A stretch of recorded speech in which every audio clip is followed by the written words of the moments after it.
2020년 8월 28일 금요일, 한참 세계적 유행병으로 전 세계가 시끄럽던 이날, 미국 서부 네바다주의 라스베이거스에는 데이트를 즐기는 한 커플이 있었다.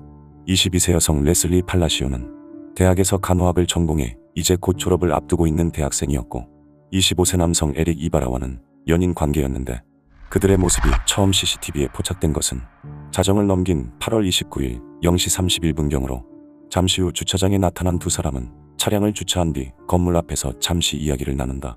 그들이 도착한 곳은 라스베이거스에 위치한 롱온 카지노 앤 호텔이라는 곳으로, 내부에는 슬롯 머신을 비롯해 작은 규모의 게임기들이 설치되어 있었고, 이곳은 현지인과 관광객들이 주로 방문하는 시설이었는데, 잠시 후 매장 안으로 입장한 두 사람은 복도를 지나 안쪽에 위치한 레스토랑으로 향한다. 그로부터 약 1시간이 조금 더 지난 새벽 1시 56분경, 약간의 술을 곁들인 늦은 식사를 마친 두 사람은 매장을 천천히 걸어나와 다시 차량에 탑승하는데, 이때 레슬리의 손에는 미처 다 먹지 못한 음식을 포장한 박스가 들려있는 등 두 사람 사이에는 이렇다 할 문제가 없어 보였다.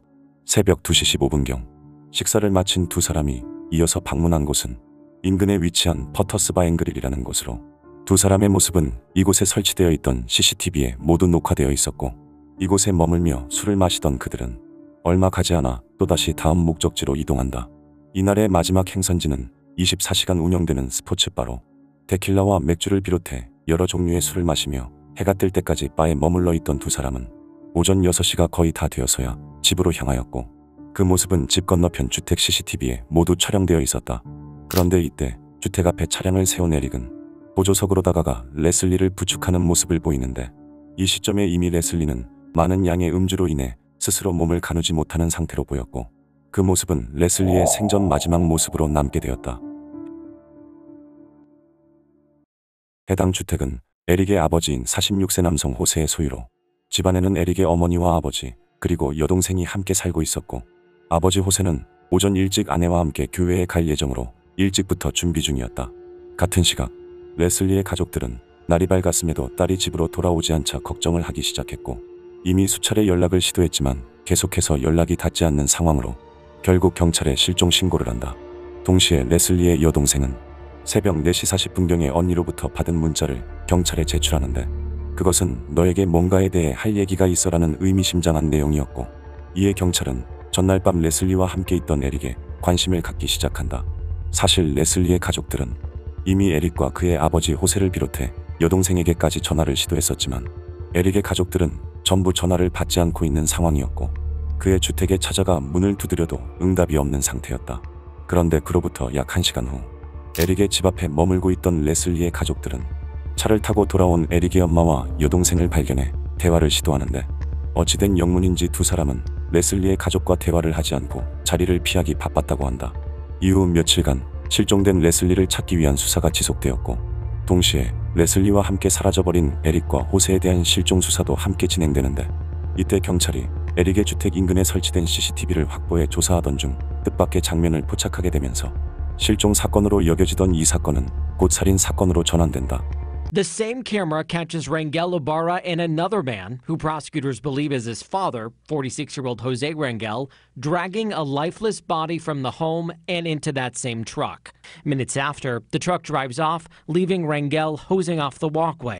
영상이 확보되면서 호세와 에릭이 사라진 것은 단순한 실종이 아닌 도주로 판단되었고, 이에 경찰은 두 사람에 대한 수배 명령을 내린 뒤 주택 내부에서 증거를 수집하기 시작하는데, 에릭의 집으로 들어서자 집안은 한눈에 봐도 어지러운 상태였고, 거실 소파와 바닥 그리고 주방 근처에는 수많은 증거가 널브러져 있었다.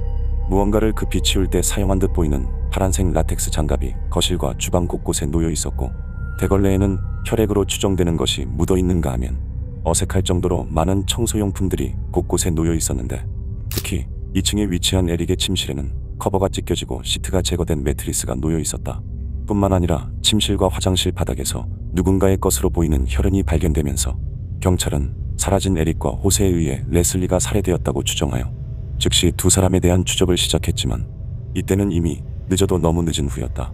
그런데 이때 경찰은 평소 에릭과 친한 사이였던 한 남자로부터 결정적인 제보를 접수한다. 그는 얼마 전 자신이 에릭을 만났을 때 그로부터 한 가지 터무니없는 부탁을 받았었다며 말을 시작하였는데, 그것은 언젠가 에릭 본인이 그에게 연락해 부탁을 하면 아무것도 따지지 말고 그냥 들어달라는 내용이었고, 그 후 사건이 발생한 8월 29일 토요일 오전에 모르는 번호로부터 한 통의 전화가 걸려왔다고 한다. 전화를 걸어온 사람은 에릭 본인으로, 에릭은 현재 자신이 라스베이거스에서 약 200km 떨어진 유타에 있다며 친구에게 휘발유를 구해달라고 부탁하였고, 이에 친구가 계속해서 이유를 물어보자 그는 왜냐하면 내가 그 여자애를 죽였기 때문이야 라고 말했다고 한다. 친구가 믿지 못하겠다며 말을 이어가자 그는 정말로 내가 그 여자애를 그렇게 했고 지금 내 트럭 뒷좌석에 있으라고 말하였다고 한다. 무언가 불길함을 느낀 친구가 에릭의 부탁을 거절하자 그는 말없이 전화를 끊었고, 이후 다시 아버지를 만난 뒤 아무런 흔적도 남기지 않은 채 종적을 감춰버린 것이었다.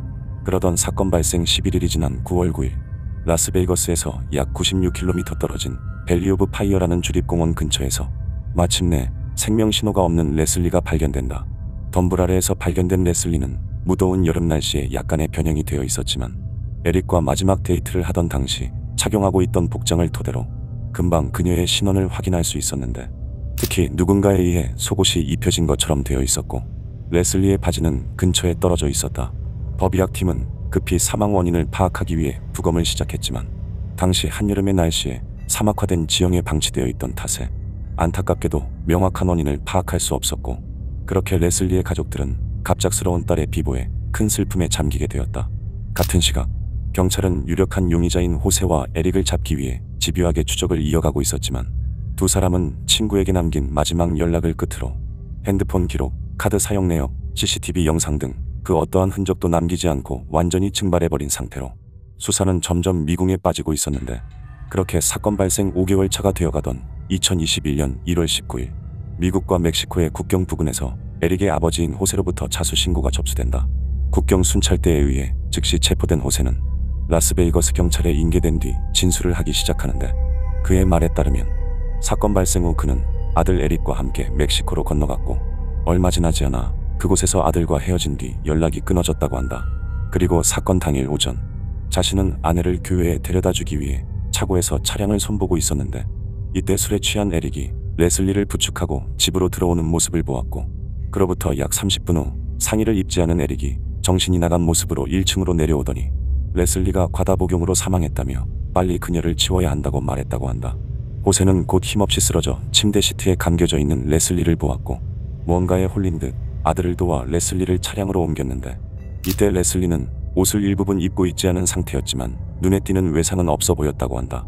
아들이 차량을 끌고 떠난 뒤 그는 집 앞에 물을 뿌려 남은 흔적을 제거하였고 이후 에릭을 다시 만나 얘기를 나누게 되는데, 이때 에릭은 마치 미친 사람처럼 누군가 우리를 죽이러 올 거야 라고 말하는 등 정신이 나간 듯한 모습을 보였다고 한다.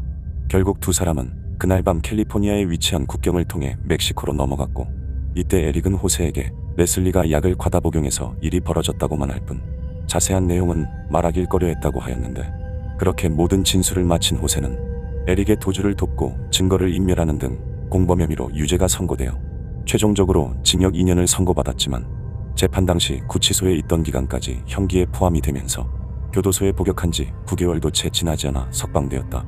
이 사실을 알게 된 레슬리의 가족들과 지역 주민들은 법원에 탄원서를 제출하고 시위를 하기도 했지만 정해진 형량을 모두 마친 호세가 자유인이 되는 것을 막을 순 없었다. 이후에도 TV 프로그램을 통해 레슬리의 사건이 미국 전역에 방영되었지만 사건 이후 멕시코로 도주한 에릭은 4년이 지난 현재까지도 경찰에 붙잡히지 않고 있는 상태로 여전히 레슬리의 가족들은 170cm 남짓한 키에 80kg이 좀 안 되는 몸무게를 하고 있는 에릭의 외형과 캘리포니아라고 쓴 타투와 해골 모양과 드래곤볼의 이미지를 포함해 다수의 타투가 몸 곳곳에 그려져 있음을 알리는 글을 작성해 배포하는 등 여러 온라인 커뮤니티를 통해 제보를 호소하고 있다. 오늘 영상은 여기까지입니다. 영상에 대한 의견을 댓글로 남겨주시고 내용이 마음에 드셨다면 좋아요만 부탁드리겠습니다. 끝까지 봐주셔서 감사드립니다.